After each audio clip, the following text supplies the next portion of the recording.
এটাকে আমরা মনে করি যে এই নির্বাচন কমিশনের এক ধরনের মেল প্র্যাকটিস কিংবা ব্যাড ইন্টেনশন আছে। এটাকে আমরা কোনোভাবেই অভ্যুত্থানের সাথে সঙ্গতিপূর্ণ নির্বাচন কমিশন মনে হচ্ছে না।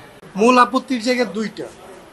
একটা হচ্ছে যে ধরেন এইবার যে বিজ্ঞপ্তিটা হলো, এই আইনটা আসলে পিআরওতে যুক্ত হয়েছিল আর্মি ব্যাক্ট একটা নির্বাচন কমিশন দিয়ে, এবং এটাকে পরবর্তীতে যাদেরকে আমরা ফেসিস্ট বলি সেই সরকারের আমলে তাদের যে আইনটা ছিল সেটাকে আরও কঠোর করা হয়েছিল। এইবারের যে অভ্যুত্থান, এই অভ্যুত্থানের পরে এটা মনে করা হয়েছিল যে এটা একটা ইনক্লুসিভ বাংলাদেশের দিকে যাবে। এই ঈদে জামা জুতো অ্যাক্সেসরিজের ডিসকাউন্ট। তো এইবার আইনটা যখন বিজ্ঞপ্তিটা জারি হয়েছে তখন আপনারা জানেন যে কমপক্ষে আপনার 1/3 জেলা মানে হচ্ছে 22টা জেলা, 100টা উপজেলায় এটার কমিটি থাকতে হবে। আমরা যেটা বলছি যে বাংলাদেশের আমাদের যারা হিল পিপল, আমাদের যারা অবাঙালি জনগোষ্ঠী যারা পাহাড়ে বসবাস করে, তাদের এরিয়াটা হচ্ছে কনফাইন্ড 3টা ডিস্ট্রিক্টের মধ্যে, এবং তারা 20টা উপজেলার মধ্যে বসবাস করে।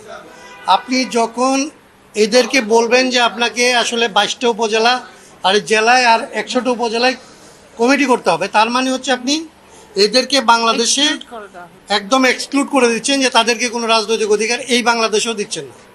এইটা ছিল আমাদের মূল আর্গুমেন্টের জায়গা, যে এইটা কোনোভাবেই ইনক্লুসিভ বাংলাদেশের সাথে যায় না, এবং এমনকি 72-এর যে সংবিধান এটার সাথে যায় না, পিআরওর সাথে যায় না। এবং ডেফিনেশন যেটা আছে বাংলাদেশের সংবিধানে, রাজনৈতিক দলের যে সংজ্ঞা আছে সেইখানে এরকম কোনো সাইজকে গুরুত্ব দেওয়া হয় না। সেখানে বলা হয়েছে যে এটার একটা ডিস্টিংটিভ আইডিয়া আছে কিনা, কিছু মানুষ এটার সাথে আছে।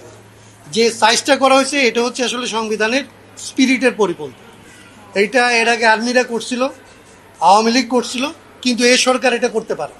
এবং এই নির্বাচন কমিশন এইবারের যে রিফর্ম কমিশন হলো, সেই কাজটাকে ফ্রাস্ট্রেট করার জন্য তড়িঘড়ি করে ওই রিকমেন্ডেশনগুলির ব্যাপারে কোনো সিদ্ধান্ত না নিয়ে তারা পুরনো আইনে এই কাজটা করছে। এটাকে আমরা মনে করি যে এই নির্বাচন কমিশনের এক ধরনের মেল প্র্যাকটিস কিংবা ব্যাড ইন্টেনশন আছে। এটাকে আমরা কোনোভাবেই অভ্যুত্থানের সাথে সঙ্গতিপূর্ণ নির্বাচন কমিশন মনে হচ্ছে না, এবং তাদের এই কাজটাকে আমরা আসলে বাংলাদেশের সংবিধান এবং যে সংবিধান আমরা চাই সেটার সাথে কোনোভাবেই যাই, সেই জায়গাগুলি আমরা সংবিধান আলোকে আসলে আমাদের পিটিশনে বলছি। জি জি, বদিউল আলম মজুমদারের কমিশনের সুপারিশ হচ্ছে 5% উপজেলা, 10% জেলা। তার মানে হচ্ছে আপনার প্রায় 7টা ডিস্ট্রিক্ট লাগে, আর অন্তত 25টা 30টার মতো ধরেন উপজেলা লাগে। তো আমরা সেটাকেও মনে করি যে আসলে প্রপার না। আমরা বদিউল আলম মজুমদারের যে কমিশন, সেই কমিশনে আমরা দলীয়ভাবে রাষ্ট্র সংস্কার আন্দোলনের পক্ষ থেকে আজকে যে কথাগুলি বলছি এগুলি বলেই বলছিলাম যে মিনিমাম একক হইতে হবে 2টা। হয় আমাদের হিল পিপল পার্টি করতে পারে, এইভাবে আপনি মিনিমামটাকে দাঁড় করাবেন, অথবা তাদের জন্য রিজিওনাল পার্টি করতে পারে, সেই ব্যবস্থাটা রাখবেন। রিজিওনাল পার্টির কোনো ব্যবস্থা আসলে কারো কোনো সুপারিশে নাই। আবার ধরেন তারা পার্টি করতে পারবে, তাদের পার্টিটা নেশন ওয়াইড, তারা ন্যাশনাল পলিটিক্সের মধ্যে আসবে, সেই সুযোগটা তাদেরকে দেওয়া হচ্ছে।